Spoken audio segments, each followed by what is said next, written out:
Hello, আসসালামু আলাইকুম। নতুন একটি ভিডিওতে সবাইকে স্বাগতম। আজকে কথা বলবো অর্থনৈতিক সংস্কার নিয়ে।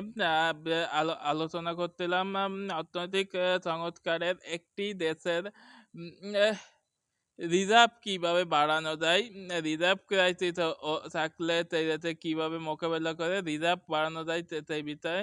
আর রিজার্ভ না বাড়লে তো আপনার রিজার্ভ কি, রিজার্ভ হচ্ছে আপনার ফরেন রিজার্ভ। দুটো আছে, একটা ফরেন রিজার্ভ, একটা অভ্যন্তরীণ রিজার্ভ। অভ্যন্তরীণ রিজার্ভ হচ্ছে দেশের যে মোট সম্পদের একটা তালিকা বা একটা আপনার নিট তালিকা,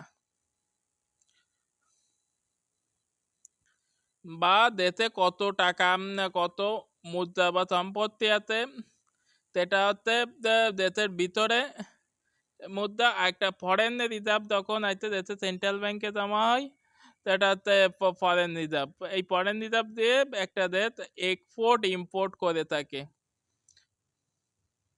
কারণ একটা দেশ এক ধরনের পণ্যতে নয়, যে বিভিন্ন বিভিন্ন পণ্য বা পণ্য ক্রয় বিক্রয় করতে হয়। এই সমস্ত কারণে